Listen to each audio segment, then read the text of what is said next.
Hello students, how are you? Hopefully all of you are keeping well, staying home. Today we are going to discuss the poem Aunt Jennifer's Tigers. Okay, Aunt Jennifer's Tigers, composed by Adrian Rich. Students, as the title suggests, Aunt Jennifer's Tigers. So these tigers are Aunt Jennifer's. They belong to Aunt Jennifer. How? You can see in the picture also. Aunt Jennifer's tigers means these tigers are the creation of Aunt Jennifer. They are the work of art. She is actually embroidering on a screen and she has made a design of tigers. That is why these tigers belong to Aunt Jennifer's. So before we'll start the poem, let's have a look at about the poet Adrian Rich. She was born in Baltimore, Maryland, USA. She is widely known for her involvement in contemporary women's movement as a poet and theorist. She has published 19 volumes of poetry, 3 collections of essays and more writings. A strong resistance to racism and militarism echoes through her work. The poem Aunt Jennifer's Tigers addresses the constraints of married life a woman experiences. So you must have got an idea of what the poem is about. The poem is about male chauvinism. Male chauvinism means male authority in the society. You know, our society is male dominated, and women are supposed to be. Some of the women are supposed to be exploited. They are dominated by their husbands throughout their life. Such is the condition of Aunt Jennifer.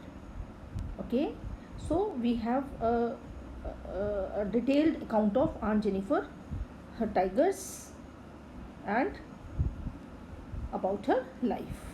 Okay, now before you read, what does the title of the poem suggest to you? We have already discussed. Are you reminded of other poems on tigers? Are you reminded of other poems on tigers? Hopefully some of the students may remember some other poems which have a theme of tigers. So let's start the poem and see the first stanza. The first line, Aunt Jennifer's tigers prance across the screen, bright topaz denizens of a world of green. They do not fear the men beneath the tree, they pace in sleek chivalric certainty. Aunt Jennifer's fingers fluttering through her wool, find even the ivory needle hard to pull. The massive weight of Uncle's wedding band sits heavily upon Aunt Jennifer's hand. When Aunt is dead, her terrified hands will lie, still ringed with ordeal she was mastered by. The tigers in the panel that she made will go on prancing, proud and unafraid. Okay? Aunt Jennifer's tigers prance across a screen. Students, see this first line. What does this first line mean? Aunt Jennifer's tigers prance across a screen. Prancing means jumping. So Aunt Jennifer's tigers are jumping across a screen. She is embroidering and she has made a design of a tiger. And you can see in this posture that the posture of a tiger, that is in a jumping situation, that is in a jumping position. Okay. So Aunt Jennifer's tigers are in a jumping position. They are bright topaz. Topaz is a brown colored precious stone. Denizens means residents, inhabitants of a world of green. Students, world of green here refers to lush green forest. So these tigers are brown colored like bright topaz, residents of lush green forest. They are the kings of forest. So for tigers here symbolize what, students? Tigers here are the symbol of boldness, male authority, male dominance in the society. Okay. They do not fear the men beneath the tree. These tigers are not afraid of the men under the tree. They pace in sleek chivalric certainty. Pacing means the way of walking. Pacing means way of walking. So they are walking in sleek. Sleek means smoothly. Chivalric means bravely. And certainty means total confidence, with total confidence. So these tigers are walking in a smooth, confident, bold manner. They are fearless. So tigers here represent the male society, which is supposed to be moving in the society freely. And the tigers here also symbolize the Aunt Jennifer's suppressed feelings. She wanted to be bold, she wanted to be fearless like tigers in her life, but she could not be. She had to follow the instructions, the orders of the master, that is her husband. Is it clear? So the first stanza describes the tigers of Aunt Jennifer. Okay. Aunt Jennifer's tigers fluttering through her wool find even the ivory needle hard to pull. See, students, and the second stanza describes the condition of Aunt Jennifer after her marriage. You know, marriage is supposed to be a bond between two people, which binds two people, and a marriage is supposed to be a thing which is dearly loved by both the husband and the wife. But in case of Aunt Jennifer, it is not so, because she has been exploited by her husband throughout her life. So she is always fearful of her husband. She is always shy and timid, and that is why her fingers fluttering through her wool. Fingers fluttering. There is, students, there is a poetic device here, that is alliteration. Alliteration means a repetition of the same sound. Fingers fluttering. Fluttering means trembling through her wool. As she is doing the needlework, she is doing the needlework through her wool, and her fingers are shaking. Her fingers are fluttering. Why? Trembling, because she is afraid of, she is scared of her husband. Find even the ivory needle hard to pull. Students, you must have seen the ivory needle. Ivory, you know what is ivory? Ivory is the elephant tusk. You must have seen the different items made of ivory in your homes, white colored. And ivory needles, you must have seen the ivory needles with which women do knitting work. And these ivory needles are supposed to be very smooth and soft and very lightweighted. And it is not a difficult task to work through these ivory needles. But in Aunt Jennifer's case, what happens? She even finds those ivory needles hard to pull. It is very difficult. It is a tedious job for Aunt Jennifer to pull those ivory needles, because she had been under pressure. She had been nervous. She had been fearful.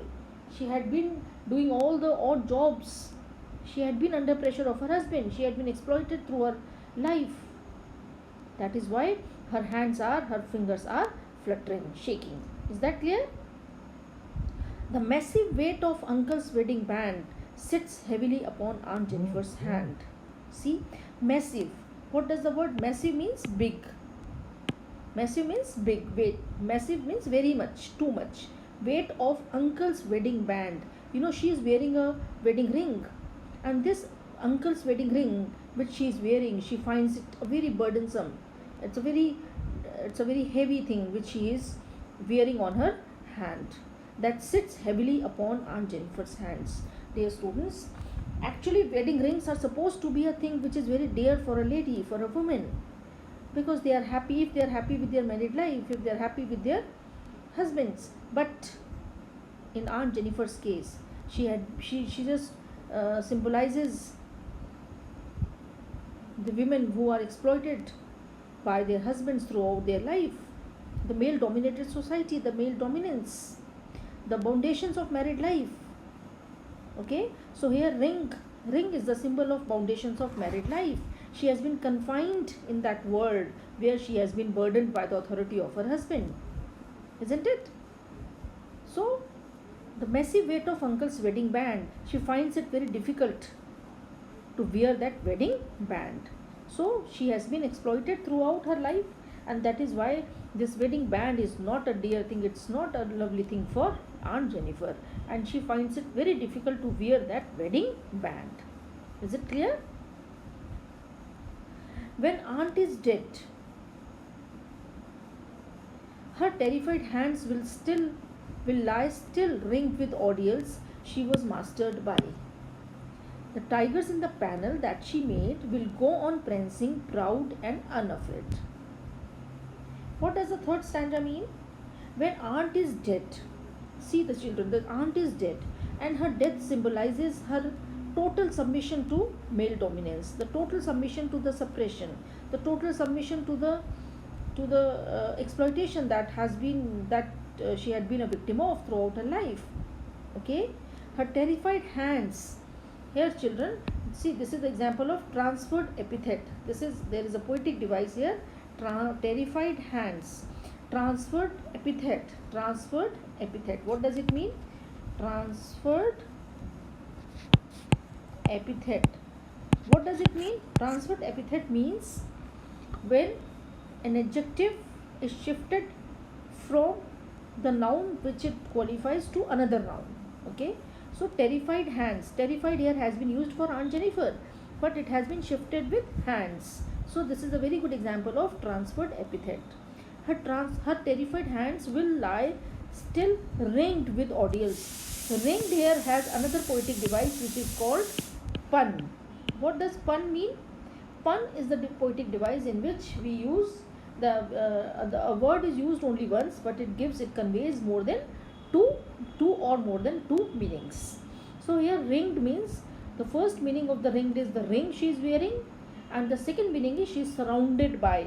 She is surrounded by the ordeals. Ordeals means the difficult task she had been doing throughout her life. She was mastered by. See the word mastered. Mastered means she had to follow the instructions of her husband. She has been dominated. It's not a bond of love between two of them. It was a servant and master relationship. So the husband has been exploiting her throughout her life. So she was mastered by the ordeals, and even after her death, even after her complete submission to that male dominance in the society, her hands will lie still. Her hands, she is still wearing the ring, she is still surrounded by the ordeals. Is it clear? The tigers in the panel that she made will go on prancing proud and unafraid. Even after her death, her tigers, in the panel which she made, will go on jumping. They are proud, they are unafraid. So this shows that even after her death, the male dominance in the society will keep on prevailing. And her suppressed feelings, tigers also symbolize her suppressed feelings. So even after her death, she yearns for freedom in her life. So Aunt Jennifer is living a different life, but she wishes for a different life. She is living a life which is full of suppression, which is full of her complete submission to her husband's male dominance. But she wanted to lead a life that is full of freedom, like tigers, bold, fearless, confident. But on the other hand, on the contrary, she is timid, shy. Is that clear?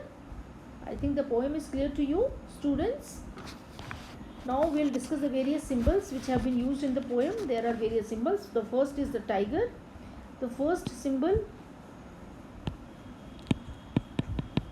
tigers, we have already discussed. Tigers are the symbol of boldness, male chauvinism, fearlessness, also Aunt Jennifer's suppressed feelings. Okay, Aunt Jennifer, she is a symbol of